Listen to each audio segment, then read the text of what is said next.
নেতা বদলায়, দল বদলায়, জন্ম নেয় নতুন দল, কিন্তু সাধারণ মানুষের ভাগ্য কি বদলায়?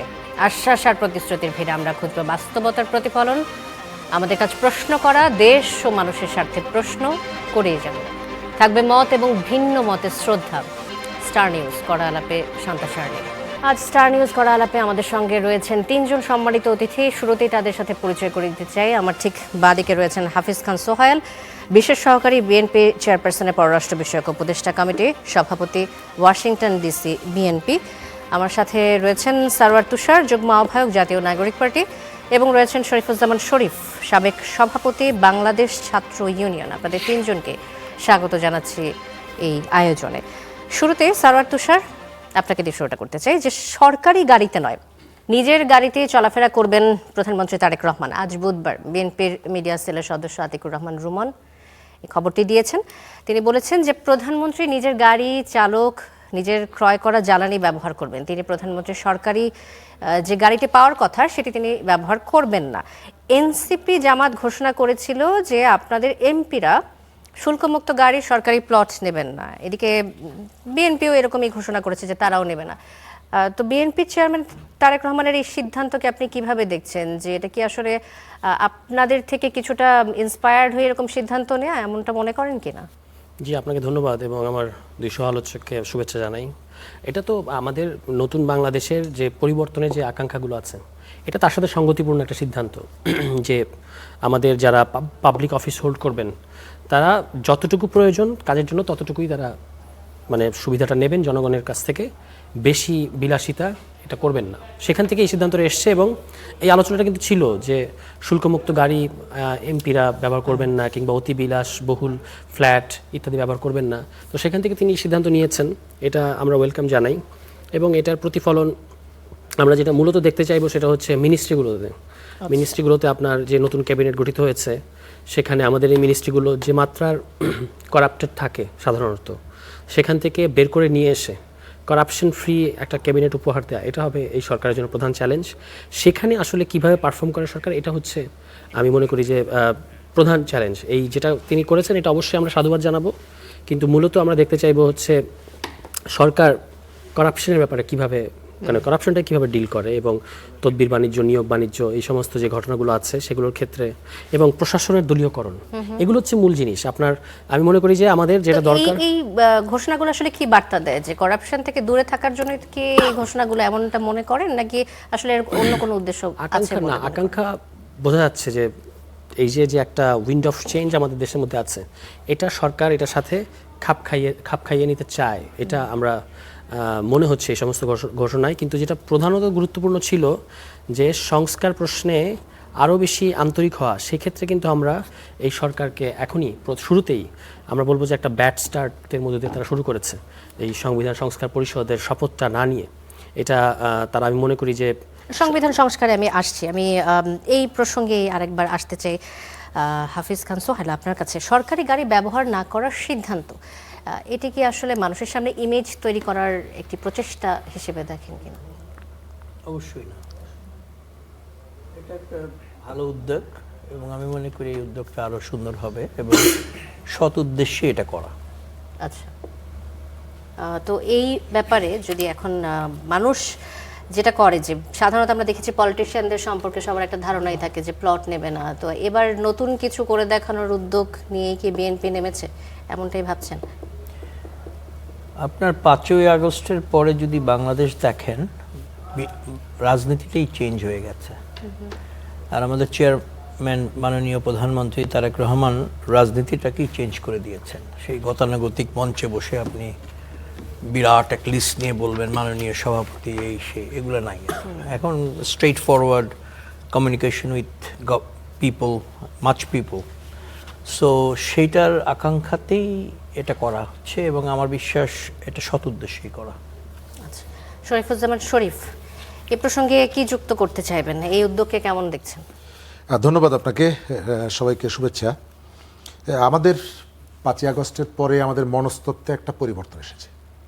আপনি সেখান থেকে যদি নিজেকে দূরে সরিয়ে রাখেন, আপনি বিচ্ছিন্ন হয়ে যাবেন। আমাদের আজ থেকে 2 বছর 3 বছর আগের যে পলিটিক্সটা ছিল, সেই পলিটিক্সটা এখন নেই। এবং সেটি যদি আপনি চর্চা করতে চান তাহলে এই যে ধারার থেকে আপনাকে বিচ্ছিন্ন হয়ে যেতে হবে। এর ভেতর থেকে কতগুলো বার্তা দেওয়া হচ্ছে যে আমাদের গুণগত পরিবর্তনের যে স্বপ্ন, আমাদের কিন্তু যারা জুলাইয়ের অভ্যুত্থানে অংশগ্রহণ করেছিলেন তাদের কারো সঙ্গেই শেখ হাসিনার ব্যক্তিগত বা সম্পত্তিগত কোনো বিরোধ ছিল না। বিরোধটা ছিল রাষ্ট্র যে কালচারগুলো চর্চা করত বা প্র্যাকটিসগুলো করত, মানুষ তাতে বিরক্ত হয়ে উঠেছিলেন এবং একটা পর্যায়ে গিয়ে নানা কারণে বিক্ষুব্ধ হয়েছেন এবং আঘাত করেছেন। এখন আপনি যদি সেই কালচারটাকে আবার ওন করেন তাহলে নিশ্চয়ই আপনি এই যে স্রোতধারা সেখান থেকে বিচ্ছিন্ন হয়ে যাবেন। প্লট দেওয়া না নেওয়ার সঙ্গে আজকে আরও কয়েকটা সিদ্ধান্তর কথা আমরা দেখেছি। তার মধ্যে একটা হচ্ছে যে তার গাড়ি বহরে প্রোটোকলের জন্য অনেকগুলো গাড়ি ব্যবহার করা হতো, এই কারণে যানজটটা বাড়ত। সিদ্ধান্ত হয়েছে মাত্র 4টি গাড়ি থাকবে এবং স্বাভাবিকভাবে শহরের মধ্যে যখন চলাফেরা করবেন তিনি জাতীয় পতাকা ব্যবহার করবেন না। এটি গাড়িতে ওই যে আমাদের ট্রাফিক যারা দায়িত্ব পালন করে তারা এই কারণে যে কতগুলো ভোগান্তি তৈরি করেন। এবং প্রধানমন্ত্রীর কার্যালয়ে বৈঠক হবে না, বৈঠক হবে সচিবালয়। কারণ হচ্ছে এর ভেতর থেকে মন্ত্রীদের মুভমেন্টটা বাড়ে, ফলে শহরে কতগুলো যানজট তৈরি হয়। তো এই যে ব্যাপারগুলো, এই ব্যাপারগুলো যদি কন্টিনিউ করে, এবং আমরা এই কালচারগুলোরই তো পরিবর্তন চেয়েছিলাম, এটি সাস্টেন করবে কিনা এই প্রশ্নটি করেছেন। যদি আমরা জনমত যদি সেইভাবে গড়ে ওঠে, মানুষ যখন এই বিষয়গুলোকে অ্যাপ্রিসিয়েট করবে এবং এখান থেকে যদি আবার কেউ পিছুটান দিতে চায় তখন যদি আপনি সমালোচনাটা করেন, অবশ্যই আমাদের এই যে অভ্যাসগুলো পরিবর্তন হচ্ছে এটি টিকে থাকবে। তবে আপনাকে একটা জিনিস খেয়াল রাখতে হবে, আপনি যে গণঅভ্যুত্থানটা করেছিলেন তার বেসিক জায়গাটা ছিল বৈষম্য। আমাদের শহর কেন্দ্রিক অনেক রকমের আপনি পলিসি চেঞ্জ করতে পারেন, এটা করতে পারেন, কিন্তু বৈষম্যর যে জায়গাটা, শহর এবং গ্রামের বৈষম্য, শহরের উচ্চবিত্ত এবং নিম্নবিত্তের বৈষম্য, এই বৈষম্যের জায়গাটা আপনার যে ইকোনমিক যে পলিসিগুলো আছে সেই পলিসিগুলোকে কখনো না কখনো আপনাকে আঘাত করতে হবে। এবং এটি যদি আপনি করতে না পারেন তাহলে ওই যে জুলাইয়ের যে প্রাণশক্তি, যে প্রাণশক্তি মানুষকে রাস্তায় টেনে নিয়ে এসেছিল, ওই জায়গাটা হচ্ছে আপনাকে আঘাত করতে হবে। জি, ত্রয়োদশ জাতীয় সংসদ নির্বাচনে বামপন্থী দলগুলোর যে জোট গণতান্ত্রিক যুক্তফ্রন্টের ভরাডুবি হয়েছে বলা যায়, যে তারা সেভাবে আসলে সাফল্য দেখাতে পারেনি। জয়লাভ তো দূরের কথা, জোটের প্রায় সব প্রার্থী আসলে জামানত হারিয়েছেন। এই নির্বাচনে গণতান্ত্রিক যুক্তফ্রন্টের অর্জন কি আসলে? বাম রাজনীতির ভবিষ্যৎ আপনি কোন দিকে দেখেন? ধন্যবাদ। আমি আসলে অ্যাক্টিভলি বাম রাজনীতির সঙ্গে এখন নেই, এটা অনেকেই জানেন না। তারপরে আমি বলি যে বাংলাদেশে বামপন্থীরা, আমাদের শুরুতে আপনাকে যেটা বললাম যে আমাদের গণঅভ্যুত্থানটা গড়ে উঠেছিল বৈষম্যের উপরে ভর করে। তার অর্থ হচ্ছে এখানে বৈষম্য আছে, তার অর্থ হচ্ছে বৈষম্য নিরসন এইখানকার মানুষ চায়, কিন্তু আপনি ওই মানুষকে আপনার সাথে যুক্ত করতে পারেননি। আমাদের পাশেই শ্রীলঙ্কা, সেখানেও প্রায় একই ধরনের একটা গণঅভ্যুত্থান হয়েছে এবং তার আগের যে 4 বছর আগের নির্বাচনে সেখানকার বামপন্থীরা 2.5% ভোট পেয়েছিলেন। পার্লামেন্টে তাদের 3টে আসন ছিল, সেখান থেকে তারা ক্ষমতায় এসেছেন। আমাদের এখানে যারা বামপন্থী রাজনীতি করেন তাদের বেশিরভাগ মানুষই শহরে বসে থেকে কতগুলো তত্ত্বগত বিষয় প্র্যাকটিস করতে চান, প্র্যাকটিক্যালি মানুষের কাছে যে যাওয়া, মানুষ কখনো ফিরিয়ে দেয় না। এদেরকে আগে ঠিক করতে হবে যে তারা আসলে শহরে বসে রাজনীতি করতে চান, মিডিয়া কেন্দ্রিক রাজনীতি করতে চান, নাকি প্রান্তিক মানুষের কাছে যেতে চান। এবং আপনি যদি নির্বাচন করতে চান তাহলে নির্বাচনের একটা গ্রাউন্ড ওয়ার্ক আছে, দীর্ঘমেয়াদী একটা পরিকল্পনা আছে, তফসিল ঘোষণা করার 3 দিনের মধ্যে। এবং আপনি খেয়াল করে দেখবেন এই দলগুলোর যে নেতারা পরিচিত যে মুখ, কেউ নির্বাচন করেননি। তারা তাদের তুলনামূলকভাবে অনেক নবীন কর্মীদেরকে ভোটের মাঠে নামিয়ে দিয়েছেন। তারা কি জানতেন কিনা জানি না যে তাদের এই অবস্থা হবে। তারপরেও আপনার এই ধরনের একটা সংকটজনক অবস্থার মধ্যে নিশ্চয়ই এখন পর্যন্ত আপনি একমত হবেন এই শহরের গরিব মানুষের পক্ষে তাদের সংখ্যা কম হতে পারে, সারা দেশে সম্ভবত তারা 1.5 লাখের মতন ভোট পেয়েছে, তবে আমি আপনাকে নিশ্চিত করে বলতে পারি এখনো এই শহরের রিক্সাওয়ালা, গরিব মানুষ, শ্রমজীবী মানুষ, চা শ্রমিক, এদের পক্ষে ঢাকা শহরে অথবা যে কোনো জায়গায় সংখ্যায় কম হলেও এরাই কিন্তু কথা বলবে। অনেককেই সেই বিক্ষোভে, সেই জনতার উত্তাল মিছিলে আমরা দেখব না। এদের মিছিলটা ছোট হতে পারে, কিন্তু আমার বিশ্বাস যে তারা মানুষের পক্ষে তাদের কণ্ঠকে যেভাবে উচ্চারিত করে সবসময়, সেখান থেকে তারা হারিয়ে যাবেন না। আচ্ছা, ধন্যবাদ। সারওয়ার তুষার, আপনার কাছে আসতে চাই যে স্বরাষ্ট্রমন্ত্রী সালাউদ্দিন আহমেদ বলেছেন যে দাবি আদায়ের নামে মহাসড়ক অবরোধ ও রাস্তা বন্ধ করে কোনো মব কালচার চলতে দেয়া হবে না। আজ থেকে দেশে কোনো মব কালচার চলবে না, দেশে মব কালচারের সমাপ্তি ঘোষণা করেছেন তিনি। পুলিশকে জনগণের বন্ধু হিসেবে গড়ে তোলা হবে। বাহিনীর কোনো সদস্য যদি অপরাধ করে সেক্ষেত্রে তাদেরও আইনের আওতায় আনা হবে এবং স্বরাষ্ট্র মন্ত্রণালয়ে অবৈধ কোনো তদবির চলবে না। এখন দাবি আদায়ের নামে এই যে মহাসড়ক অবরোধ, রাস্তা অবরোধ করে রাখা, অন্তর্বর্তী সরকারের আমলে এই ঘটনাটা আমরা প্রতিনিয়তই বলতে গেলে দেখেছি। তো সেটা বিএনপি সরকার যে বন্ধ করে দিচ্ছে, এক্ষেত্রে মানুষের স্বার্থ রক্ষায় যে দাবিগুলো, সেগুলো আদায়ে অসুবিধা দেখেন কিনা আপনি? হ্যাঁ, এটাই প্রশ্ন যে আমাদের মাননীয় স্বরাষ্ট্রমন্ত্রী বলেছেন দাবি আদায়ের নামে রাস্তা বন্ধ করা যাবে না। তো রাস্তা বন্ধ করে জনদুর্ভোগ তৈরি হোক, এটা আমরাও চাই না। কিন্তু একটা গণতান্ত্রিক রাষ্ট্রে কিন্তু গণতান্ত্রিক আন্দোলন সংগ্রামের একটা মানে জরুরত বা প্রয়োজনীয়তা কেউ অস্বীকার করবে না। এখন আপনি বলছেন দাবি আদায়ের নামে এটা করা যাবে না। এখন আপনি আসলে মব বন্ধ করার নামে যে কোনো গণতান্ত্রিক আন্দোলনকে যে মব হিসেবে আখ্যায়িত করে সেটাকে উপরে দমনপীড়ন করবেন না, এটা কে নিশ্চিত করবে? কারণ যাদের হাতে পাওয়ার তারাই ডিফাইন করবে যে এটা মব। দেখা গেল যে এখন বলতে বলতে আপনি মবের সংজ্ঞাটা, অবশ্যই মব নিয়ে কিছু সমস্যা আমাদের গত রেজিমে ছিল, সেটা এই অন্তর্বর্তী সরকারের যেগুলোকে আমরা ব্যর্থতা হিসেবে চিহ্নিত করি তার মধ্যে একটা বড় জিনিস, যেটাকে আপনি থামাতে পারেন নাই। কিন্তু আপনি দেখবেন মব বলতে বলতে এমন জায়গায় আমরা গিয়েছিলাম যে নুরুল হক নূরের দল, তাদের একটা লেজিটিমেট পলিটিক্যাল প্রোগ্রামকেও মব হিসেবে আখ্যায়িত করা হয়েছিল। তার মানে এই যে পলিটিক্যাল এবং রাজনৈতিক দলগুলো কর্মসূচিকে যে আপনি মব বলবেন না, এটা আমরা কীভাবে নিশ্চিত হব? এটা দেখা যাবে আমরা যখন বিভিন্ন ইস্যুতে রাস্তায় নামবো বা সেটা রাস্তা ব্লক না করে অন্যান্য নানাভাবে তো আসলে আন্দোলন সংগ্রাম করার আমাদের দেশে প্রচলিত কতগুলো নিয়ম আছে, জনদুর্ভোগ যেন না হয় সেটা নিশ্চিত করাটা যেমন রাজনৈতিক দলগুলোর দায়িত্ব, একই সাথে সরকারের দায়িত্ব হচ্ছে যে আপনি এই যে অ্যাসেম্বলি, ফ্রিডম অফ অ্যাসেম্বলি, এটা হচ্ছে আমাদের সংবিধান স্বীকৃত একটা অধিকার, রাজনৈতিক দলগুলোর একটা অধিকার, যে জমায়েতের অধিকার, প্রোটেস্ট করার অধিকার, এটাকে কিন্তু আপনি ক্ষুণ্ণ করতে পারবেন না in the name of containing mob. ফলে এটা অন্তর্বর্তী সরকার আমলে আমরা যদি লক্ষ্য করি যে দাবি আদায়ের জন্য এই যে ফ্লোর দেওয়া হয়েছিল, যে মানুষ জানাতে পারছে তাদের অভিযোগগুলো, সেই অভিযোগের ফ্লোর পাওয়ার পরে তারা কি সেটাকে আসলে যথেচ্ছাচার করেনি যে রাস্তায় নেমে প্রতিদিন এই যে আন্দোলন আমরা দেখেছি? বেশিরভাগ প্রায় 2 থেকে 250 নানা ধরনের আন্দোলনকে মোকাবেলা করতে হয়েছে গত সরকারকে, এবং এর বেশিরভাগই এমন কতগুলো সমস্যা যেটা সমাধান ওই সরকারের কাছে ছিল না, কিংবা দীর্ঘমেয়াদী অনেক প্রবলেম, এবং কিছু ছিল যেগুলো একেবারে অ্যাবসলিউটলি পয়েন্টলেস ব্যাপার নিয়েও মাঠে নেমেছে। অনেকগুলো ছিল স্যাবোটেজ করার উদ্দেশ্যে, নানা ব্যাপার ছিল, সেগুলো আমরা সবাই স্বীকার করি, এবং সেগুলো ডেফিনেটলি আর এটা ছিলই হচ্ছে অন্তর্বর্তী সরকারকে এক ধরনের বিব্রত করার জন্য, তাকে স্তব্ধ করারই একটা প্রয়াস হিসেবে আমরা দেখতে পারি। এই সরকারের আমলে সেরকম ঘটার সুযোগ নাই, কারণ এটা একটা পলিটিক্যাল গভর্নমেন্ট এবং তার স্ট্রং হোল্ড থাকবে। এই সরকারেরও তো বিরোধী দল রয়েছে এবং অপোজিশন রয়েছে, তারা কি দুই জিনিস আমি দুইভাবে দেখছি। ইন্টারিম আমলে যে 200 থেকে 250 আন্দোলনের কথা বললাম, এটা কোনো রাজনৈতিক দল করে নাই। রাজনৈতিক দলগুলো খুব সুনির্দিষ্ট কিছু দাবি দেওয়া নিয়ে 1.5 বছর সক্রিয় ছিল, কিন্তু ওই যে শাহবাগ ব্লক করে দেয়া, বিভিন্ন জায়গায় ব্লক করে দেয়া, এটা কিন্তু কোনো রাজনৈতিক দল করে নেই। এখন এই সরকারের আমলে কিন্তু আন্দোলন সংগ্রাম মূলত করবে পলিটিক্যাল দলগুলো। তো পলিটিক্যাল দলগুলোর আন্দোলনগুলোকে বা যে কোনো একটা ইস্যু ভিত্তিক প্রোটেস্টকে আপনি মব আখ্যায়িত না করলেই সেটা গণতন্ত্রের জন্য ভালো হবে। আর যদি এখন মব বলার একটা কালচার শুরু হয়েছে, মব কালচার যেমন আছে, আবার যে কোনো কিছুকে মব বলার একটা কালচার কিন্তু শুরু হয়েছে। আজকে আপনি দেখবেন আপনার এই যে বাসসের যিনি মহাপরিচালক, তাকে কিন্তু একদম অবরুদ্ধ করে রাখা হয়েছে। তো আপনি যেদিন আমাদের স্বরাষ্ট্রমন্ত্রী বললেন, সেদিনই কিন্তু আমরা একটা মবের এক্সারসাইজ দেখলাম, কিন্তু এটাকে কিন্তু মব বলা হচ্ছে না। এই যে তাকে, এবং সেটা উনি অভিযোগ করেছেন কিছু বিএনপিপন্থী অ্যাক্টিভিস্টদেরকে, যে তারা তাকে বাসসে অবরুদ্ধ করে রেখেছেন, এবং নিয়মতান্ত্রিক উপায়ে তাকে যে তার যদি আপনি আর কন্টিনিউ করতে না দিতে চান, সেটা একটা নিয়মতান্ত্রিক উপায়ে তার চুক্তি বাতিল করা থেকে শুরু করে অনেকগুলো রাস্তা কিন্তু আছে।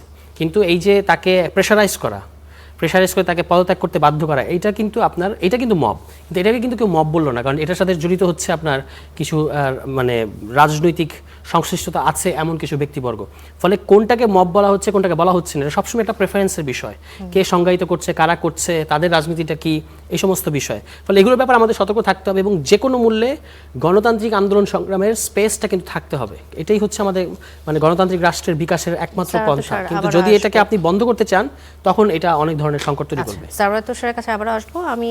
এবার আসতে চাই হাফিজ খান সোহেল আপনার কাছে। যেমনটা বলছিলেন সারওয়ার তুষার, যে কোনো দাবির ক্ষেত্রে এটাকে মব বলে চালিয়ে দেওয়া যাবে না। আমার প্রশ্নটা হচ্ছে, এই যে তারা সরকারের যে অবস্থান গ্রহণ, স্বরাষ্ট্রমন্ত্রীর বক্তব্য থেকে আমরা যে কথাটা পেলাম, এটি কি যৌক্তিক দাবি তোলার ক্ষেত্রে কোনো বাধা হবে বলে মনে করেন কিনা?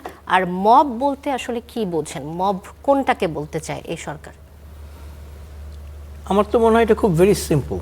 আপনি যদি আইনের শাসন প্রতিষ্ঠা করেন, আইনের অবকাঠামোটাকে এক্সিকিউট করেন, এগুলো ক্লিয়ার হয়ে যাওয়ার কথা। মব, আজকে উনি যেটা বললেন ওই বাসসের ঘটনা, অবশ্যই এটা আমি মনে করি ঠিক হয়নি। এই নতুন বাংলাদেশে এই ধরনের অ্যাক্টিভিটিস, এইগুলো তো হাসিনার কর্মকাণ্ড, এটা সমর্থনযোগ্য না। এবং মব সেটাকেই বলে যেটা আইনের শাসনের বিরুদ্ধে, যে তাদের নিজস্ব স্বার্থকে এক্সপ্লোর করতে যেগুলো করা হয়। আমি মনে করি বাংলাদেশের আইনের শাসনটা খুব প্রয়োজন, আইনের রেসপেক্টটা খুব প্রয়োজন। এটাকে ইমপ্লিমেন্ট করতে পারলে আমার মনে হয় এগুলো অনেক কিছু সলিউশন হয়ে যাবে। আর আমার মনে হয় কোনো একটা জায়গাকে স্পেসিফিক করে দেওয়া, কারো যদি কোনো আন্দোলন থাকে, তারা কোনো দাবি থাকে, সেই স্পেসিফিক জায়গায় স্পেসিফিক পারমিশন নিয়ে করাটাই আমি মনে করি উচিত হবে। আমাদের আমেরিকাতে সেম থিং। আমরা যখন হাসিনার বিরুদ্ধে আন্দোলন করেছি বিভিন্ন স্পটে, ওয়ার্ল্ড ব্যাংকের সামনে, হোয়াইট হাউসের সামনে, স্টেট ডিপার্টমেন্টের সামনে, আমরা অ্যাপ্লাই করে জায়গাটাকে ব্লক করে আমরা ওখানেই আমাদের দাবি দেওয়া বা আমাদের স্মারকলিপি প্রদান করেছি। সো আপনারা যদি এই কালচারটা আমরা আসতে পারি, I think it will be. Government কি প্রতিবাদ জানানোর জন্য এরকম নির্দিষ্ট জায়গা ছেড়ে দেবে? যারা প্রতিবাদ জানাতে আসছে ওয়েলকাম করবে তাদেরকে? অবশ্যই দেওয়া উচিত, নাহলে তারা কোথায় প্রতিবাদ করবে? People has to have their right to explore. আমি তো মনে করি এটা থাকা উচিত, যে কোনো একটা জায়গায় স্পেসিফিক করে দেওয়া উচিত। এবং সেটাও একটা নিয়মের ব্যাপার। যদি একই জায়গায় আপনি একই সাথে 4টা গ্রুপ অ্যাপ্লাই করে, তা তো হবে না, তাই না? যে আগে অ্যাপ্লাই করবে সে, তাকে অনুমতি দেওয়া হোক। এবং এই ক্ষেত্রে কোনো বিধিনিষেধ থাকা উচিত না, খুব ইজি কনসেপ্টে এটাকে অ্যালাউ করা উচিত। এবং ওইখানেই করা উচিত। তাহলে হবে কি, এই যে রাস্তাঘাট বন্ধ করা, এই কালচার থেকে আমাদের বেরিয়ে আসতে হবে। এটা খুবই একটা বাজে কালচার। এটা আমার মনে হয় এই যুগে এটা আনঅ্যাকসেপ্টেবল। জি, হাফিজ খান সোহেল, আবার আসবো আপনার কাছে। শরীফুজ্জামান শরীফ যেমনটা বলছিলেন তিনি, যে এই কালচার থেকে আমাদের বেরিয়ে আসতে হবে। এই সরকারের এই কালচার থেকে বের হয়ে আসার জন্য কি কি প্রতিবন্ধকতা তাদের সম্মুখীন হতে হবে বলে মনে করেন আপনি? চমৎকার। আমি এই বিষয়টা একটু কথা বলতে চাচ্ছিলাম। আমাদের এখানে পরামর্শগুলো, আমাদের যখন পজিশন চেঞ্জ হয় তখন আমাদের বোধগুলো চেঞ্জ হয়। আপনার নিশ্চয়ই মনে আছে, আওয়ামী লীগ যখন বিধিনিষেধ দিয়ে রাজনীতিকে নিয়ন্ত্রণ করতে চাইতো, তখন এই বিষয়গুলো কিন্তু আলোচনায় আসতো। আওয়ামী লীগ বিএনপিকে গোলাপবাগ মাঠে জোর করে সেখানে পাঠিয়ে দিতে চাইতো, এবং বিএনপি বারবার বলেছে আমাদের অফিসের সামনে সমাবেশ করতে দিতে হবে। আবার বিএনপিকে সেখান থেকে আওয়ামী লীগ সোহরাওয়ার্দী উদ্যানের ভেতরে সমাবেশ করতে দেবে, কিন্তু বিএনপি বলছে যে আমাকে রাস্তায় করতে দিতে হবে। আজকে এই বিষয়টি এসেছে, রাস্তায় করা যাবে কি যাবে না। তো আমরা অনেক সময় কোনটা মব, কোনটা যৌক্তিক, কোনটা অযৌক্তিক, এটাকে গুলিয়ে ফেলি। জয়পুরহাট থেকে একজন শিক্ষক অথবা নড়াইল থেকে একজন শিক্ষক ঢাকায় আসেন, তিনি খুব ভালো আছেন, সুখে আছেন, সেই কারণে এসে প্রেস ক্লাবের সামনে শুয়ে থাকেন না। তার পিঠ যখন দেয়ালে ঠেকে যায়, আর যাওয়ার কোনো জায়গা থাকে না, তখন তিনি সন্তানদের কাছ থেকে বিদায় নিয়ে চিড়া মুড়ি নিয়ে ঢাকায় আসেন। এবং অনেক সময় আমরা দেখি এদের ভেতর থেকে কেউ কেউ লাশও হয়ে যান। সুতরাং ঢাকায় মিছিল করতে যেই আসে সে রাষ্ট্রদ্রোহী না, সে আমাদের সমাজের জন্য ক্ষতিকর কেউ না। আমাদের এই সমাজে চা শ্রমিকের অধিকার আছে ঢাকায় এসে আপনার সামনে কথা বলা, তার অধিকার নিয়ে। সুতরাং সরকারকে ঠিক করতে হবে। মব, ওটা প্রথম আলোতে যেটি হয়েছে সেটি মব, ডেইলি স্টারে যেটি হয়েছে সেটি মব, রাস্তায় যেটি হয়েছে এটি যদি হয়ে থাকে অবশ্যই ব্যবস্থা নেবে সরকার, অবশ্যই ব্যবস্থা নেবে। তবে কতগুলো ধারাবাহিকতা এই সরকারকে বহন করতে হবে। আপনার 1.5 বছর ধরে এই ঘটনাগুলো ঘটেছে, এবং রাষ্ট্রের যাদের দায়িত্ব ছিল তারা এটিকে প্যাট্রোনাইজ করেছে, তারা এটিকে প্রমোট করেছে। সাবেক স্বরাষ্ট্র উপদেষ্টা তিনি যখন দায়িত্বে ছিলেন তিনি দায়িত্ব ছেড়ে দেওয়ার 2 দিন আগেও বলেছে মব বলে কিছু ছিল না, অথচ তিনি একাধিকবার বলেছেন আমি মবকে আগের থেকে সহনীয় জায়গায় নিয়ে এসেছি। প্রেস উইংয়ের পক্ষ থেকে এই মবকে একজন নারী হেঁটে যাচ্ছেন তাকে ডেকে মোরাল পুলিশিং করাটাকে এই প্রেস উইংয়ের পক্ষ থেকে আমাদের সবার মনে আছে এটিকে প্রেশার গ্রুপ বলা হয়েছে এবং এগুলোকে প্রণোদনা দেওয়া হয়েছে রাষ্ট্রের পক্ষ থেকে। আজকে যেটি বলেছে আমি অ্যাপ্রিসিয়েট করি, অর্থাৎ রাষ্ট্র অনুধাবন করছে, নতুন সরকার অনুধাবন করছে যেটি অন্যায় কাজ। এই যে অন্যান্য যে জায়গাগুলোতে এই অন্যায় কাজটা হবে সেটি বন্ধ করার জন্য কে করলো সেটি ইম্পর্টেন্ট না, যে বিষয়টা অন্যায় কিনা ন্যায় কিনা। আর ভাই যেটি বলেছেন যথার্থ, ঢাকা শহরে আপনার বাজার করার জন্য জায়গা আছে, চিকিৎসা নেওয়ার জন্য জায়গা আছে, আপনার হাঁটার জন্য জায়গা আছে, তাহলে সভা সমাবেশ করার জায়গা কেন থাকবে না? এই ঢাকায় 3-4টি জায়গা ছিল, মুক্তাঙ্গন নামে একটা জায়গা আছে, সেখানে সভা সমাবেশ করা যেত, সেটিকে ময়লার ভাগাড় বানানো হয়েছে। পল্টন ময়দানে বড় সমাবেশগুলো হতো, সেটিকে বন্ধ করে দেওয়া হয়েছে। সোহরাওয়ার্দী উদ্যানে সমাবেশ করতে হলে সিটি কর্পোরেশনকে পয়সা দিতে হয়, রবীন্দ্র সরোবরে সমাবেশ করতে হলে পয়সা দিতে হয়। অর্থাৎ আপনি অন্যান্য জায়গাগুলোকে আপনি যখন সংকুচিত করে ফেলবেন, আপনি শাহবাগে দাঁড়াতে দিবেন না, আপনি সোহরাওয়ার্দী উদ্যানকে ওপেন করে দেন। মানুষ তো কথা বলবে, মানুষের তো ইস্যু আছে, মানুষের সমস্যা আছে। আপনি যদি সমস্যা বলতে না দেন, মুখ বন্ধ করে দেন এবং দুটোকে এক জায়গায় নিয়ে এসে ওই অন্যায়টাকে এইভাবে জাস্টিফাই করেন, তাহলে মানুষের ক্ষোভটা আরো বাড়বে। হয়তো এখন না, সেক্ষেত্রে কি গভর্নমেন্ট থেকে কি নির্দেশনা আসা সম্ভব যে এইখানে আপনারা প্রতিবাদ করেন? এটাও তো বলা সম্ভব না। আপনাকে কতগুলো জায়গায় স্পেসিফিক করে দিতে হবে। শাহবাগে অথবা প্রেস ক্লাবের সামনে শিক্ষকরা এসে শুয়ে থাকেন কেন? কারণ হচ্ছে তিনি অন্য কোনো জায়গায় দাঁড়িয়ে প্রতিবাদ করার সুযোগটা তার নেই। দ্বিতীয়ত, ওই জায়গাটায় তিনি মনে করেন এই মিডিয়ার মাধ্যমে যেহেতু এই মেসেজটা গভর্নমেন্টের কাছে পৌঁছাবে, প্রেস ক্লাবে যেহেতু সাংবাদিকরা থাকেন, সুতরাং আমি এখানে যদি শুয়ে পড়ি সবাই এসে এইখান থেকে খবরটা নিয়ে পৌঁছে দিবে।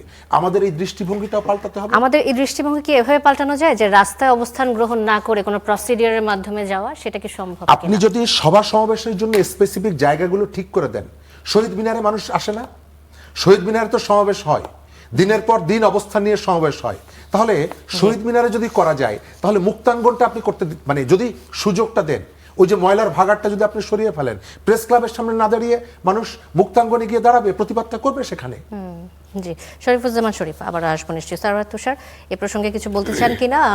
তার সাথে কি একমত কিনা শরীফুজ্জামান শরীফের সাথে আপনি, যে কোনো প্রতিবাদের জন্য নির্দিষ্ট জায়গা থাকা দরকার বলে আপনি মনে করেন কিনা? আর এই স্বরাষ্ট্র উপদেষ্টার কথা যেটি বলছিলাম আমরা, যে মব বলে কিছু নেই, আর এই সরকার বলছে যে মব আমরা টিকতে দিব না, মব সন্ত্রাস বন্ধ করতে হবে। তো এই যে অবস্থানগত পরিবর্তন, কোনটিকে আপনি ভালো চোখে দেখছেন? আপনার দৃষ্টিতে কোনটিকে মনে হচ্ছে যে আসলেই মব এক্সিস্ট করে না, নাকি আসলে মব এক্সিস্ট করে, সেটিকে আর বাড়তে দেওয়া যাবে না? না, মব এক্সিস্ট করে নাই বা মবের কোনো ঘটনা ঘটে নাই আগের এই গত 1.5 বছরে, এটা অস্বীকার করা যাবে না। অবশ্যই এরকম ঘটেছে এবং সেগুলোর ক্ষেত্রে আমরা ধারাবাহিক ব্যর্থতা দেখেছি স্বরাষ্ট্র মন্ত্রণালয়ে। আমি নিজে অনেকবার স্বরাষ্ট্র উপদেষ্টা যিনি ছিলেন তার পদত্যাগ চেয়েছি, যে তিনি আসলে এই পদের জন্য ফিট না, বিশেষত এরকম একটা বিশেষ পরিস্থিতিতে। কিন্তু তার খুঁটির জোর ছিল, তিনি আমরা জানি না তিনি তাকে যারা বসিয়েছেন, সে কারণে আমরা দেখেছি যে তিনি ধারাবাহিকভাবে ব্যর্থতার পরিচয় দিলেও, এবং যখন তাকে আইন শৃঙ্খলা পরিস্থিতি নিয়ে প্রশ্ন করা হয়েছিল তিনি কিরকম খুঁটির জোর ছিল, আপনি কি বোঝাতে না, চেয়েছেন? আমরা মানে ইন্টারিম গভর্নমেন্টের ফরমেশনটা একটু মানে আমরা জানি যে একটু ভিন্ন রকম ছিল। এখানে রাজনৈতিক দলের পছন্দের নিয়োগ ছিল, এখানে অন্যান্য বিভিন্ন সরকারি বাহিনীর পছন্দের নিয়োগ ছিল, এখানে ছাত্রদের পছন্দের নিয়োগ ছিল, সবাই মিলে কিন্তু একটা জিনিস করেছে। ফলে তিনি কোথা থেকে এসেছেন আমরা জানি, ঠিক আছে? এটা নিয়ে আর বেশি বলাটা আমরা এখন না বলাটাই ভালো হবে। যেটা আমার মূল বক্তব্য সেটা হচ্ছে তিনি ব্যর্থ হয়েছিলেন। এখন তিনি তো এখনকার সরকারের চ্যালেঞ্জটা হচ্ছে যে আইন শৃঙ্খলা পরিস্থিতিটাকে আবার ফিরিয়ে আনা, জনগণের মধ্যে নিরাপত্তা বোধটা ফিরিয়ে আনা। জনগণের নিরাপত্তার বোধটা দিতে পারলে তাহলে এই মবের ঘটনাগুলো অটোমেটিক্যালি আপনার কন্টেইন করা সম্ভব হবে, এবং সেটা করাটা খুবই জরুরি। কারণ মব মানে হচ্ছে যেটা আমরা অন্যায়ভাবে আমাদের কোনো একটা কিছু আরেকজনের উপর চাপিয়ে দিচ্ছি। যেমন উনি ভাই বললেন যে কোনো একটা নারীকে আমরা তার লাইফস্টাইলের কারণে এক ধরনের পুলিশিং করছি, তাকে হেনস্থা করছি রাস্তার মধ্যে, কিংবা কোনো পত্রিকা অফিসের উপর হামলে পড়ছি। এগুলো তো আমরা রাজনৈতিক এবং গণতান্ত্রিক প্রক্রিয়া হিসেবে দেখব না নিশ্চিতভাবেই। ফলে এগুলো ডেফিনেটলি মব। এবং এগুলোর ক্ষেত্রে শক্ত ভূমিকা নিতে হবে। কিন্তু আমি যেটা বারবার বলছি সেটা হচ্ছে আপনি রাজনৈতিক কর্মসূচিকে এই মব কন্টেইন করার নামে রাজনৈতিক কর্মসূচিকে মব মানে বলে যেন সেটাকে দমন পীড়ন না করা হয়। কারণ কোনটা রাজনৈতিক কর্মসূচি এটা আমাদের বাংলাদেশের প্রচলিত রাজনীতিতে এগুলো মোটামুটি সেটেল, সবাই জানে যেগুলো হচ্ছে লেজিটিমেট পলিটিক্যাল কর্মসূচি কিংবা সরকারের বিভিন্ন নীতিরও তো আমি সমালোচনা করতে পারি, প্রতিবাদ করতে পারি, আমি নাগরিক হিসেবে রাস্তায় নামতে পারি। সেগুলোকে আবার আপনি মব বলে যদি মানে অ্যাকশন নেওয়া শুরু করেন তখন কিন্তু আপনার অগণতান্ত্রিক চরিত্রটাই দেখা যাবে। তো সেটা আমরা সামনে বুঝবো, সামনে এগুলো নিয়ে আরও কথা হবে। এবং আসলে সমালোচনার মধ্যে দিয়েও সরকার যদি শুধুমাত্র একটু খোলা মন থাকে যে সমালোচনা কি করা হচ্ছে সেখান থেকে তার কি শেখার আছে, সেখান থেকে যেটা ধরেন যদি সরকারের কোনো অ্যাকশন ইনঅ্যাপ্রোপ্রিয়েট হয় এটা সমালোচনা হলে সরকারকে শুধরে নিতে হবে। এটুকু করতে পারলে কিন্তু অনেকটুকু ব্যাপার। আচ্ছা, আরেকটা বিষয় নিয়ে আসি স্যার তুষার। আমার বাংলাদেশ পার্টির AB party chairman Mujibur Rahman Manju তিনি বলেছেন যে জুলাই আন্দোলনে শেখ হাসিনা সরাসরি নির্দেশ দিয়ে ছাত্র জনতার উপর আক্রমণ করিয়েছে, যার তথ্য প্রমাণ সবার কাছে আছে। একটি নিষিদ্ধ সংগঠন হিসেবে আওয়ামী লীগ কিভাবে বিভিন্ন এলাকায় কার্যালয় খোলার সাহস পায়? ফ্যাসিবাদের হাতে সবচেয়ে নির্যাতিত হওয়া সত্ত্বেও যদি বর্তমান সরকার বিচার ছাড়া তাদের পুনর্বাসনের চেষ্টা করে তবে ইতিহাস তাদের ক্ষমা করবে না। আওয়ামী লীগের কার্যক্রম নিষিদ্ধ, তারা বিভিন্ন জায়গায় আমরা দেখছি যে বন্ধ কার্যালয় খুলছে, যেহেতু অনেকদিন ধরে বন্ধ ছিল। তারা এই সাহস কোথা থেকে পেয়েছে বলে আপনি মনে করেন এবং এ ব্যাপারে কি মন্তব্য করবেন? আজকে যদি স্বরাষ্ট্রমন্ত্রী পাশাপাশি এই বিষয়ে আলোকপাত করতেন, অ্যাড্রেস করতেন যে যারা নিষিদ্ধ ঘোষিত সংগঠন, যাদের সাংগঠনিক কার্যক্রম নিষেধ করা হয়েছে, তারা যদি কোথাও কি বলে প্রকাশ্য তৎপরতা চালানোর চেষ্টা করা হয় আমরা অ্যাকশন নেব। এবং তারা যদি এই যে অফিস খুলছে এটা কিন্তু মানে এই 12 তারিখের পর 13 তারিখ থেকে এই ঘটনাটা ঘটছে এবং 13 তারিখ থেকে ঘটছে, আজকে 2-3 দিন পার হয়ে গেছে। সরকার কিন্তু এই ব্যাপারে শিথিলতা দেখাচ্ছে, ফলে জনমনের প্রশ্ন এবং বিভিন্ন জায়গায় আপনি যে অ্যাটর্নি জেনারেল ছিল এখন এই সরকারের আইনমন্ত্রী, তিনি তো মানে ভোটের সময় এই কথাটা প্রকাশ্যে বলেছেন যে যখন আওয়ামী লীগ নিষিদ্ধের কথাটা এসছে তখন আমি বিরোধিতা করেছি। অ্যাটর্নি জেনারেল উনি কিন্তু রাষ্ট্রের তখন প্রধান আইন কর্মকর্তা ছিলেন, সেই অবস্থায় তিনি এই কথাটা বলেছেন। ঠিক আছে, এটা তিনি ভোট টানার জন্য বলেছেন, কিন্তু সবকিছু মিলিয়ে তো তার অ্যাপ্রোচটা আমরা বুঝতে পেরেছি। ফলে এই ক্ষেত্রে যেটা মঞ্জু ভাই বলেছেন, এখানে আমরা বিএনপির এক ধরনের কৌশলী রাজনীতি দেখতে পাচ্ছি। মনে হচ্ছে যে তারা আসলে আওয়ামী লীগকে একটু স্পেস দিতে চায়। অন্তর্বর্তী সরকারের সময় তো আমরা দেখিনি যে জুলাই অভ্যুত্থানের শক্তির কারণে যে সরকার এসেছিল তখন দেখিনি আওয়ামী লীগের দরজা খুলেছে, কিন্তু এখন খুলছে। তো আসলে আপনাদের কোনো বিভক্তি কি এটির কারণ কিনা? আমাদের বিভক্তি না, এটা আমি মনে করি যে নতুন সরকারের কোনো না কোনোভাবে যেখানে আওয়ামী লীগের অফিসগুলো খোলা হচ্ছে তারা এরকম একটা মেসেজ পেয়েছে কিংবা এরকম মনে করতে পারছে যে নতুন সরকার আমাদের ব্যাপারে নমনীয় থাকবে এবং আমাদেরকে আস্তে ধীরে রাজনৈতিক কর্মসূচি করতে দেবে, এরকম তারা মনে করছে বলে কিন্তু তারা এই কাজটা করছে। আদারওয়াইজ যে সমস্ত জায়গায় আপনার এই তারা অফিস খুলছে, এটা তারা কেন মনে করছে? আপনার কি মনে হচ্ছে যে এই সরকার থেকে কোনো গ্রিন সিগন্যাল পেয়েছে এমনটা ভাবেন? সরকার থেকে গ্রিন সিগন্যাল না হলেও বিভিন্ন জায়গায় যে বিএনপি নেতারা আছে তারা তো এইভাবে মানে এক ধরনের আওয়ামী লীগের সাথে, আমরা জানি আমাদের এলাকাগুলোতে যারা বিভিন্ন এলাকা ভিত্তিক কাজ করেছে, যারা তারা ভোটের আগেই আওয়ামী লীগের সাথে এই ধরনের নানা ধরনের এক ধরনের বোঝাপড়ার মধ্যে গেছে যে আমরা যদি জিতে আসতে পারি তোমরা প্রকাশ্যে থাকতে পারবা এবং তোমরা আবারও তোমাদের রাজনৈতিক কর্মসূচি করতে পারবা। এটারই ফিডব্যাক কিনা বা পে ব্যাক কিনা সেটা সময় বলে দেবে। কিন্তু এটা যেটা মঞ্জু ভাই বলেছেন যে যদি রাজনৈতিক কারণে কিংবা এখন যে বিরোধী দলগুলো আছে তাদেরকে চাপে রাখার জন্য, কোণঠাসা করার জন্য আওয়ামী লীগকে স্পেস দেওয়ার চেষ্টা বিএনপি সরকার করে, তাহলে কিন্তু বিএনপি সরকার এক ধরনের আমি বলবো যে গণঅভ্যুত্থানের সাথে এটা সঙ্গতিপূর্ণ আচরণ হবে না। এবং তাদেরকে অবশ্যই এটা আওয়ামী লীগের ব্যাপারে আমাদের দেশের সারা দেশের মানুষের যে সেন্টিমেন্ট যে আওয়ামী লীগ একটা নিষিদ্ধ ঘোষিত সংগঠন এবং তারা এখন বাংলাদেশে রাজনীতি করার কোনো অধিকার নাই, তাকে বিএনপি উচিত হবে তারা যদি জুলাইয়ের স্পিরিটটাকে, যেটা আজকে লিখলেন ওই স্বাক্ষর বইয়ের মধ্যে আমাদের মাননীয় প্রধানমন্ত্রী তিনি লিখেছেন না যে এটা ছিল দেশ ও জনগণকে রক্ষা করার স্বাধীনতা যুদ্ধ, এটা লিখেছেন কিন্তু জুলাইয়ের প্রশ্নে। তো সেইটা আমরা কাজে কিন্তু দেখতে চাইবো, যারা বাংলাদেশে এরকম রক্তপাত ঘটিয়েছে, এত মানুষকে শহীদ করেছে এবং সেটা নিয়ে তাদের মধ্যে ন্যূনতম রিমোর্স নাই এবং যারা এখনও যাদেরকে নিয়ে বিচার হচ্ছে মানে দল হিসেবে তাদের বিচারের দাবি বাংলাদেশের মধ্যে আছে, তাদেরকে আপনি স্পেস করে দিলে এবং বা তারা যদি এখন বিভিন্ন ধরনের তৎপরতা বাড়াতে চায়, নিজেদেরকে প্রকাশ্যে আনতে চায়, আপনি নীরব থাকেন, তখন কিন্তু আপনার দিকেও মানে দোষারোপের অঙ্গুলিটা আসবে। ফলে এই ব্যাপারে আমরা দেখবো যে সরকার কিভাবে ব্যাপারটাকে ডিল করে। স্যার ধন্যবাদ আপনাকে। হাফিজ খান, আমি আসবো আপনার কাছে। শরীফুজ্জামান শরীফের কাছে এই প্রসঙ্গে একটু জানতে চাই যে বিরোধী দলকে শক্তিশালী না হতে দেওয়ার জন্য আওয়ামী লীগকে ফিরিয়ে নিয়ে আসা আসলে কি মনে করেন কিনা? আর আওয়ামী লীগ রাজনীতিতে ফিরলে বিএনপির জন্য কি এটা সুবিধা নাকি অসুবিধা? ধন্যবাদ। আওয়ামী লীগ, বিএনপি তারা বাংলাদেশের রাজনীতিতে একটা রিয়েলিটি, কিন্তু আওয়ামী লীগের যে অপরাধটা, এই অপরাধটাকে আপনি ইগনোর করতে পারবেন না। প্রায় 1000-এর বেশি মানুষের লাশের বোঝা তার কাঁধে, অসংখ্য মানুষকে আহত করার অভিযোগ তার বিরুদ্ধে, অর্থ পাচার থেকে শুরু করে বহু রকমের অপরাধ তার বিরুদ্ধে। আপনি অবশ্যই তার জন্য বিচার করবেন, তার বিচার করবেন। একই সাথে আওয়ামী লীগ করে বলে যাকে আপনি সামনে পাবেন তাকে ধরে এনে জেলে ঢুকাবেন, এটাও চলতে পারে না। কিন্তু সেই কাজগুলো হয়েছে। গাজীপুরে যখন আবুল হাসনাতের উপরে হামলা হয়েছে, বলেছেন 10 থেকে 15 জন আমার উপরে হামলা করেছে, কিন্তু সেখানে ব্লক রেড দিয়ে 3 শতাধিক আওয়ামী লীগের নেতাকর্মীকে গ্রেপ্তার করা হয়েছে, সেটিও ন্যায় বিচার ছিল না। আপনি আওয়ামী লীগকে ব্যবহার করবেন, ভোটের সময় ব্যবহার করবেন, তাকে আপনি ভাঙ্গা ছাতার মতো রেখে দিবেন, যখন আপনার প্রয়োজন হবে ব্যবহার করবেন। সারোয়ার তুষার যেটি বলেছেন যথার্থ, আমি তার সাথে যুক্ত করে দিই। গোপালগঞ্জ 2 জামাত ইসলামের যিনি প্রার্থী ছিলেন গত নির্বাচনে, আপনার সোশ্যাল মিডিয়ায় ভিডিও আছে, তিনি বলছেন যে এই আসনের আপা ছিলেন এমপি, এবার আপা নেই, আপনারা আমাকে ভোট দেন, আপা যখন আসবে তখন আপনারা তাকে ভোট দিয়েন। চাঁপাইনবাবগঞ্জ 3 এই আসনের সাবেক এমপি এবং জামাতের কেন্দ্রীয় কমিটির সদস্য, তিনি সমাবেশে দাঁড়িয়ে বলছেন, আপনারা যারা আওয়ামী লীগ করেন, প্রথম আলো রিপোর্ট, সমস্ত মিডিয়া রিপোর্ট, আপনারা যারা আওয়ামী লীগ করেন তারা আমাদের সাথে যদি আসেন, আমি সমস্ত দায় দায়িত্ব আপনাদের নিব।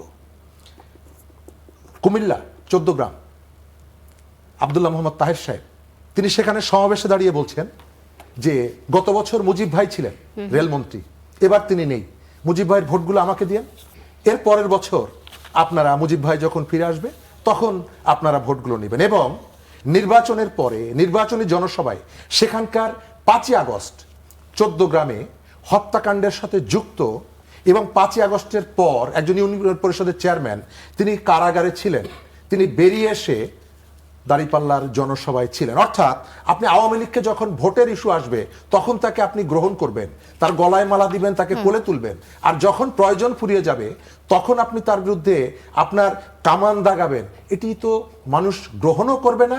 আর এর ভেতর থেকে আপনার যে ধোঁকাবাজির যে রাজনীতি, সেটি তো এস্টাবলিশ হবে।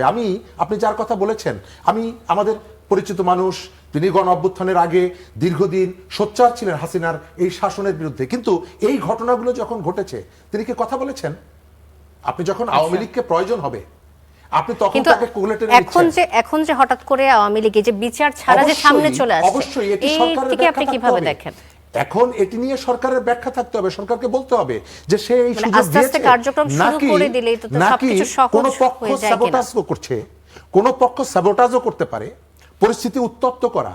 বিএনপি যেহেতু নতুন সরকারে বসেছে, হঠাৎ করে আমরা দেখলাম ঢাকা বিশ্ববিদ্যালয়ে জামালউদ্দিন নামে একজন শিক্ষক, তিনি একা কর্মসূচি দিয়ে গেলেন যে তিনি ধানমন্ডি 32 নম্বরে যাবেন। অনেকেই বিস্ময় প্রকাশ করেছে, যেটা এক ধরনের উস্কানি, এটা এক ধরনের ইমোশন ক্রিয়েট করা অথবা নিউজ ক্রিয়েট করা, কারণ এই দায়িত্ব তো তার না।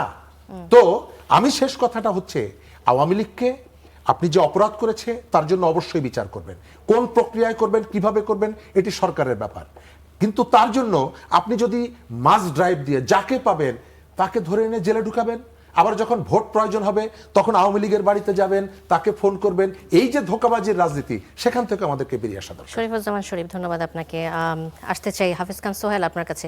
যেমনটা শুনছিলাম যে আওয়ামী লীগকে কি আসলে বিএনপি ব্যবহার করছে তাদের সুবিধার্থে, এমনটা মনে করেন আপনি? সবসময় তো আওয়ামী লীগ শক্ত প্রতিপক্ষ হয়ে এসেছে, ভোটের সময় তাদের ভোট ব্যাংক হয়তো প্রত্যাশা করা দুই দলই করেছে, জামাত এবং বিএনপি দুই দলই। যদি আমরা ভোটের রেজাল্ট দেখি হয়তো বেশ খানিকটা অংশ বলা যায় যে বিএনপির দিকেই গিয়েছে অনেকখানি ভোট আওয়ামী লীগের। এখন যে অবস্থান, এই যে গণ অভ্যুত্থানের আমরা এতগুলো ঘটনা ঘটলো, এতগুলো মানুষের প্রাণ গেল, এই আওয়ামী লীগের বিচার ছাড়া যদি তারা আস্তে আস্তে কার্যক্রম শুরু করে দেয়, তাহলে কি ব্যাপারগুলো অনেক সহজ হয়ে গেল না? খুব সহজেই তাদের রাজনীতি আবার শুরু হয়ে গেল না বাংলাদেশে? অ্যাকচুয়ালি ব্যাপারটাকে আওয়ামী লীগের বিরুদ্ধে আনুষ্ঠানিকভাবে গত তত্ত্বাবধায়ক সরকার বা ইন্টারিম গভর্নমেন্টের উচিত ছিল মামলা করা তাদের অন্যায়ের বিরুদ্ধে, যেটা করেন নাই ওনারা। এটা একটা মিস্টেক আমি মনে করি। আমার মনে হয় আইনের শাসন প্রতিষ্ঠা করতে হলে আইনগতভাবে আগাতে হবে। এখন আওয়ামী লীগের ব্যাপারটা হলো, এরা এত বড় একটা জনগোষ্ঠী, আপনি চাইলেও তো এদেরকে ভুলে যেতে পারবেন বা ফেলে দিতে পারবেন না। তবে যারা অন্যায় করেছে, যারা বিভিন্ন কাজে মানে অন্যায় কাজের সাথে যুক্ত বা যারা ডেজিগনেটেড ক্রিমিনাল, তাদের বিচার করতে হবে। এটা খুব ইম্পর্ট্যান্ট। আর আমি মনে করি যেটা গত গভর্নমেন্টের উচিত ছিল রিকনসিলিয়েশন করা, যারা আওয়ামী লীগ করে কিন্তু কোনো অন্যায় করে নাই তাদেরকে সুযোগ দেওয়া, যে আমি অন্যায় মানে reconciliation what ever it is, যেটা করা উচিত ছিল। কিন্তু যেমন আমরা বলি কথায় কথায় যে ইন্ডিয়াকে আমরা ফেলে দিতে পারবো না, যেহেতু আমাদের প্রতিবেশী, ইন্ডিয়াও আমাদেরকে ফেলে দিতে পারবে না, কিন্তু আমাদের সম্পর্ক হবে রেসপেক্ট অনুযায়ী, দাসের না। কিন্তু সেম থিং আওয়ামী লীগ যারা করে, তাদেরকে কি আপনি ডিসব্যান্ড করতে পারবেন? একটা পরিবারের যারা মনে করেন এক ছেলে আওয়ামী লীগ করে, এক ছেলে বিএনপি করে, তা হ্যাঁ, আপনি যদি আইনের শাসন প্রতিষ্ঠা করেন, অন্যায়গুলোকে আইনের মাধ্যমে বিচার করেন, তাহলে অটোমেটিকলি অনেক কিছু সমাধান হয়ে যাওয়ার কথা। আর এখন পর্যন্ত যেহেতু আওয়ামী লীগ ব্যান্ড আছে, সেখানে আমি মনে করি যে আইনের শাসন অনুযায়ী তাদেরকে কার্যক্রম না করতে দেওয়াই উচিত। ব্যান্ড তুলে নিলে বা আইনের প্রতিষ্ঠা আসলে তখন অন্য হিসাব। কিন্তু ওই যে উনি বললেন, ভাই যে বললেন যে আওয়ামী লীগের এই জামাত ইসলামের বিভিন্ন নির্বাচনে যারা অংশগ্রহণ করেছেন, তারা তাদের ভোট করার জন্য সরাসরি নাম উল্লেখ করে আওয়ামী লীগের সাপোর্ট চেয়েছে। এখন ওই যে আপনি ভোটের সময় তাদেরকে নিবেন, আবার ভোট শেষ হয়ে গেলেই তাদেরকে আপনি ছুঁড়ে ফেলে দিবেন।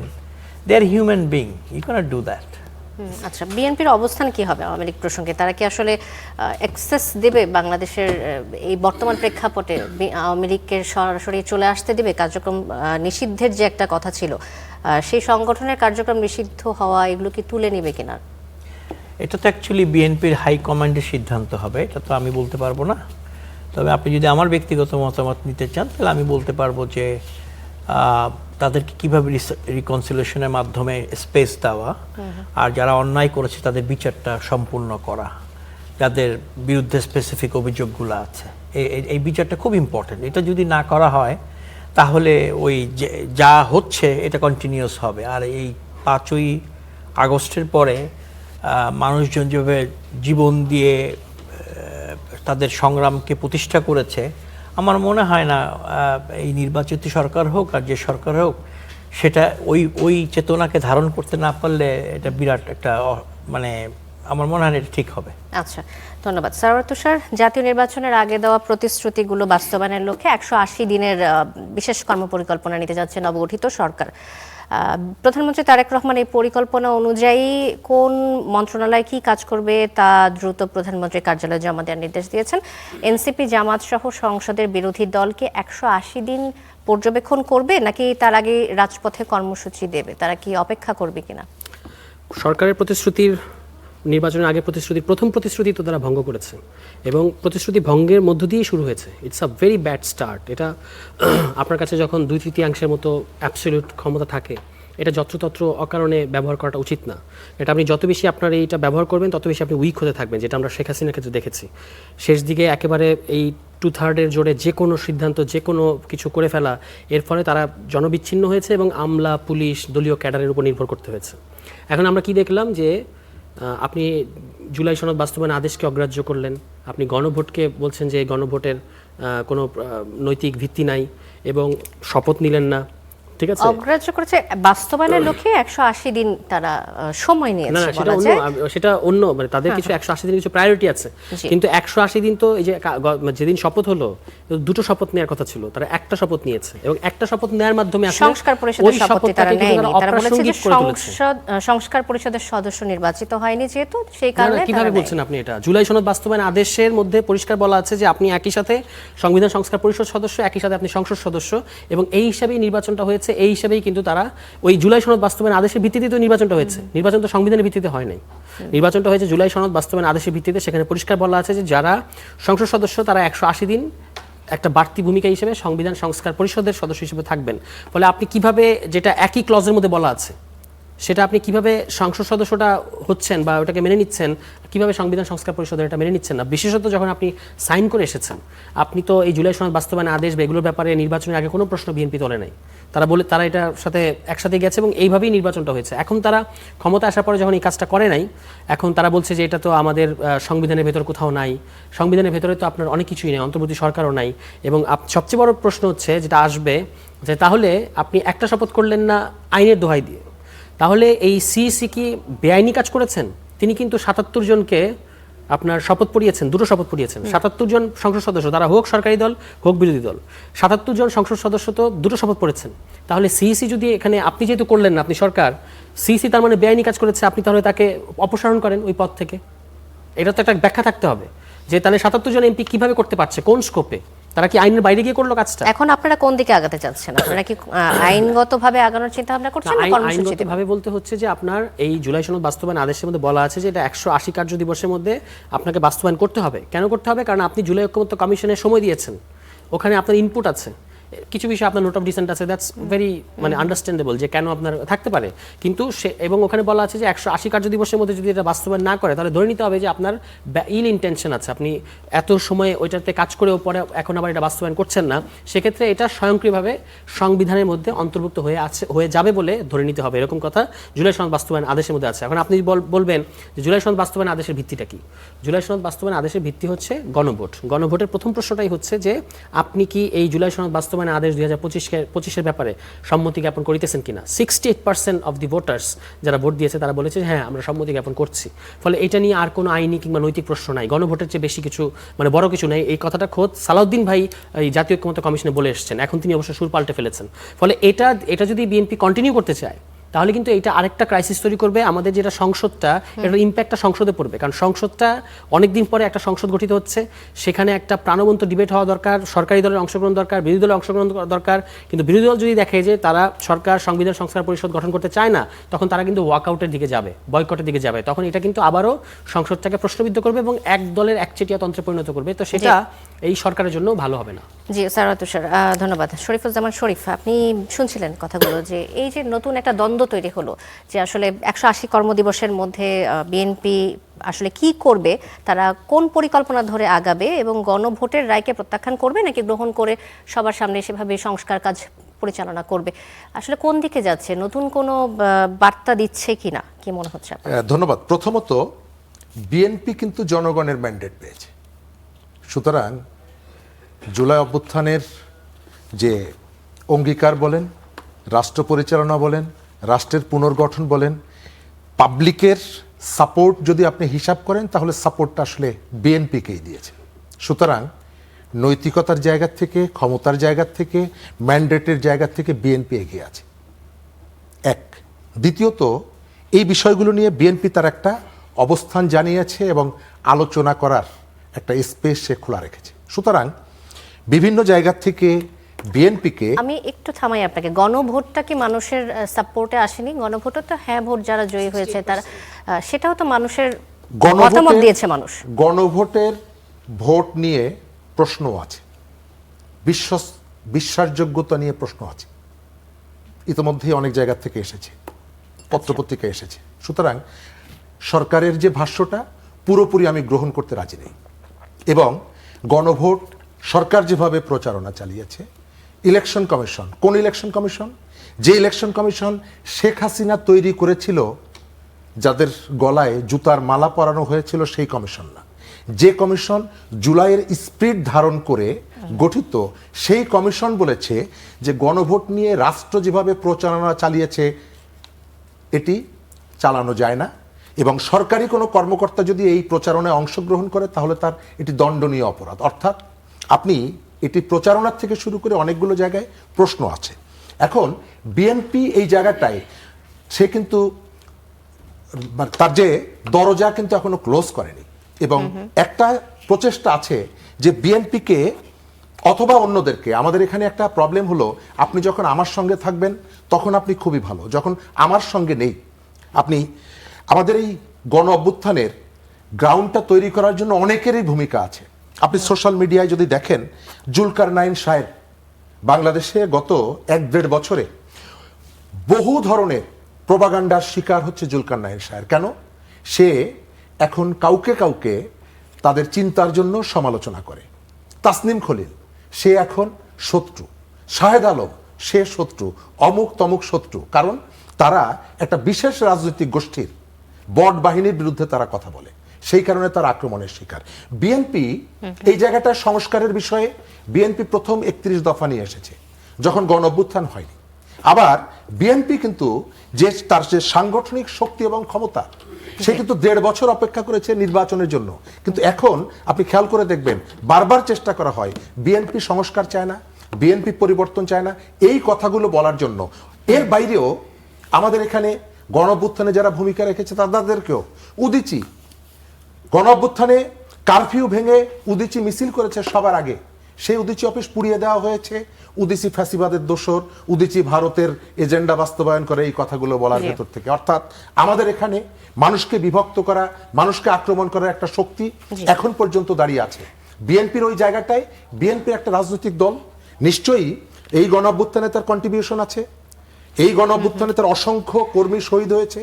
সুতরাং জনগণের ম্যান্ডেট নিয়ে তো এসেছে বিএনপি। এখন এই যে এত মানুষের ভোটের যে গণভোট, সেটা কি প্রত্যাখ্যান করে কাজকর্ম পরিচালনা করবে, নাকি আপনার মতামতটা জানতে চাই। যে মনে হচ্ছে যে এখন পর্যন্ত আমি যেটা মনে করি, আমার যে প্রত্যাশাটা, বিএনপি অবশ্যই কোন ধরনের রাজনৈতিক সমীকরণের জায়গা থেকে রাজনীতিকে, পার্লামেন্টকে, রাজনৈতিক নেতৃত্বকে বেঁধে ফেলার যে ধরনের প্রচেষ্টা, আপনার সংস্কার ইস্যু নিয়ে এখানে অনেক কথা আছে, বাংলাদেশের রাজনীতির সংস্কার। আপনি ডক্টর আলী রিয়াজ আমেরিকান দূতাবাসে গিয়ে যখন বৈঠক করে, স্বাভাবিকভাবে এটি নিয়ে প্রশ্ন তোলার সুযোগ আছে যে আপনি আসলে কেন করতে চাইছেন। আমার দেশের রাজনৈতিক কালচার অবশ্যই আমরা স্বীকার করি, এটি পরিবর্তন হওয়া দরকার। আমাদের এখানে প্রচুর আবর্জনা জমেছে, কিন্তু সেটি নিয়ে আপনি আমেরিকান অ্যাম্বাসেডারের সাথে যখন বৈঠক করেন, স্বাভাবিকভাবে তো প্রশ্ন উঠবে। শরীফুজ্জামান শরীফ, ধন্যবাদ আপনাকে। সারওয়ার তুষার, আপনার কাছে আসতে চাই যে একদম শেষের দিকে চলে এসেছি আমরা। নির্বাচনে জামাতের উত্থান এবং জুলাই আন্দোলনের শক্তির রাজনৈতিক প্ল্যাটফর্ম জাতীয় নাগরিক পার্টি 6টি আসন পাওয়া, এই ফল কি ইঙ্গিত দেয়? আসলে নতুনদের উপর মানুষ ভরসা করতে পারছে না, পুরনো দলগুলোর উপরই আস্থা রাখছে কিনা, ছোট করে জানান। না, আমরা তো অত্যন্ত ভালো করেছি নির্বাচনে। এখনো দলের এই যে ফেব্রুয়ারি 28 তারিখে 1 বছর হবে, এখন 1 বছর হয় নাই। সেখানে আমরা এবং মার্কা পেয়েছি ইলেকশনে 3 মাস আগে। সেখানে আমরা 3%, যে বিভিন্ন জরিপ আসছিল আমাদের 7 থেকে 8% ভোট আছে, যদি আমরা 300 আসনে করতাম, 30 আসনে ইলেকশন করে আমরা 3% কিছু বেশি ভোট আমরা পেয়েছি। এবং এখন এটা অফিসিয়াল। ইন্টারিমের আমলে তো অনেক ফোন কেটেছে অনেকে যে কেন এনসিপিকে এত গুরুত্ব দেওয়া হচ্ছে। এখন তো এটা অফিসিয়াল যে এনসিপি বাংলাদেশের 3য় বৃহত্তম দল বাই ভোট। এই যে জাতীয় পার্টি নিয়ে এত কথা হলো, জাতীয় পার্টি কত % ভোট পেয়েছে সারা দেশে? 1%-এর কম, তাই না? এবং বাই ভোট আমরা 3য় বৃহত্তম দল এবং 2য় বৃহত্তম বিরোধী দল। ফলে অবভিয়াসলি এনসিপির এটা অত্যন্ত ভালো, আরো ভালো হতে পারত। অর্জন হিসেবে দেখছেন? ডেফিনেটলি অর্জন আরো ভালো হতে পারতো। আমাদের প্রত্যাশা ছিল যে আমরা আরো বেশি আসন পাবো, কিন্তু জোটটা যেহেতু খুব অল্প সময় গঠিত হয়েছে, ফলে সে কারণে হয় নাই। আমি একটা লাস্ট অন্য বিষয়ে আপনার রেসপন্স করি যে আলী রিয়াজকে নিয়ে ভাই যেগুলো বলেছেন, এটা বলেছেন তো খলিলুর রহমান সাহেবকে নিয়ে কি বলবো আমরা? তিনি তো এই গত পরশুদিন পর্যন্ত নিরাপত্তা উপদেষ্টা ছিলেন, এবং তিনি কোথায় কি চুক্তি করে এসেছেন এগুলো তো গুঞ্জন তো আমাদের চারপাশে আছে। ভারতে মানে সাইডলাইনে সিঙ্গাপুরে ভারতের নিরাপত্তা উপদেষ্টার সাথে বসেছেন, সেগুলো আমরা জানি। তো আপনি আসিফ মাহফুজকে নিয়ে এত কথা বললেন, যার মধ্যে মাহফুজ হচ্ছে এই এনসিপিতে আসেই নাই, আর আসিফ তো নির্বাচনে অংশ নেয় নাই, কিন্তু তারা তফসিলের আগে পদত্যাগ করেছে দুজনই। আর যিনি এই সরকারের শেষ দিন পর্যন্ত থাকলেন, তিনি কিভাবে পরের দিন পররাষ্ট্রমন্ত্রী হলেন এই সরকারের? এবং যার পদত্যাগ চেয়েছিল বিএনপি পদত্যাগ চেয়েছিল কিনা খলিলুর রহমান সাহেবের। এবং তখন আমাদের সালাউদ্দিন ভাই বলেছিলেন যে একজন বিদেশি নাগরিকের কাছে আমরা আমাদের নিরাপত্তা তুলে দিচ্ছি, আপনি কি আহাম্মক, এইভাবে বলেছিলেন।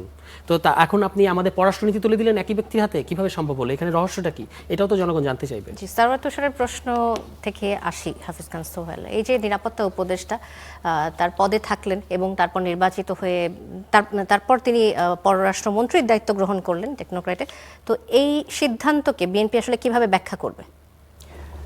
আমার মনে হয় বিএনপি তো ম্যান্ডেট পেয়েছে সরকার গঠনের 2/3, তাই না? এখন বিএনপি নিশ্চয়ই ভালো মনে করে হোক আর যে কারণেই হোক তাকে মন্ত্রিসভায় রেখেছে। এখন এটা বিএনপির এখতিয়ার, এখানে তো আপনারা সমালোচনা করতে পারেন, কিন্তু জনগণ যখন ম্যান্ডেট দিয়েছে, প্রধানমন্ত্রীর তো নিজস্ব কিছু এখতিয়ার আছে, তার নিজস্ব কিছু ক্রাইটেরিয়া আছে। হয়তো সেই কারণেই তাকে মন্ত্রিপরিষদে নিয়েছে। এবং আমি মনে করি তার অ্যাক্টিভিটিসই আর নির্বাচনে তো তার তো কোনো যে গুঞ্জনগুলো উঠছে সেই বিষয়ে কি বলবেন আসলে? এখানে অন্য কোনো চুক্তি বা কোনো বিষয়, যেটি বলছিলেন সারওয়ার তুষার, এমন কোনো বিষয় কি আছে কিনা, যে কোনো চুক্তি বাস্তবায়ন, এমন কোনো প্রসঙ্গ ধরে কিছু মন্তব্য করবেন? আমার মনে হয় কোনো চুক্তি কোনো সাবজেক্ট না। যদি আপনি মনে করেন বাংলাদেশ ফার্স্ট, যে কোনো চুক্তি ইট ডাজন্ট ওয়ার্ক। আপনি যদি আপনার পলিসিতে বাংলাদেশ ফার্স্ট রাখেন এবং আপনি যদি আপনার বাংলাদেশের স্বার্থটাকে আগে দেখেন, এখানে যে কেউ যে কোনো জায়গায় আসতে পারে, কিন্তু আপনার মূল পলিসি যদি এক থাকে, it doesn't work like that way. গভর্নমেন্টের চিফ যদি যেটা চাবে, ইট উইল বি, মানে সেটাই হবে চূড়ান্ত সিদ্ধান্ত। এখানে মন্ত্রিপরিষদের কাজ হবে রেগুলার ডিউটি অফ ওয়ার্ক, মন্ত্রণালয় চালানো। কিন্তু আপনারা যে কথাটা বলছেন চুক্তি, এগুলো আমার মনে হয় it's not gonna work, because আমাদের কাছে সবসময় বাংলাদেশ ফার্স্ট। আচ্ছা, নতুন সরকার গঠিত হলো, বিএনপি আসলে কি ভাবনা রাখছে বাংলাদেশের জন্য? সব মিলিয়ে কেমন মনে হচ্ছে নতুন সরকারকে? আমি মনে করি আমাদের শুরুটা ভালোই হয়েছে এবং আমার বিশ্বাস এখানে অনেক ইয়াং ফেলো মিনিস্ট্রিতে আছেন। আমার মনে হয় ভালোই করবে এবং আমি মনে করি যদি আপনার ট্রান্সপারেন্সিটা থাকে এবং জবাবদিহিতা থাকে এবং কাজের মূল্যায়ন করা হয়, তাহলে আমার বিশ্বাস এরা ভালোই করবে, খারাপের কোনো সুযোগ দেখি না। আর তারেক রহমান সাহেবের গত নির্বাচনে আসার পরে যে অ্যাক্টিভিটিস, তাতে আমরা বুঝতে পারি যে আপনি খালি দায়িত্ব দিলেই বসে থাকবেন তা না, ইউ হ্যাভ টু পারফরমেন্স। জি, ধন্যবাদ হাফিজ খান সোহেল, ধন্যবাদ সারওয়ার তুষার এবং ধন্যবাদ শরীফুজ্জামান শরীফ, আপনাদের তিনজনকে আমাদের আজকের কড়া আলাপে উপস্থিত হওয়ার জন্য। দর্শক, স্টার নিউজ কড়া আলাপ আজ শেষ করছি। অনেক ধন্যবাদ, সাথে থাকুন।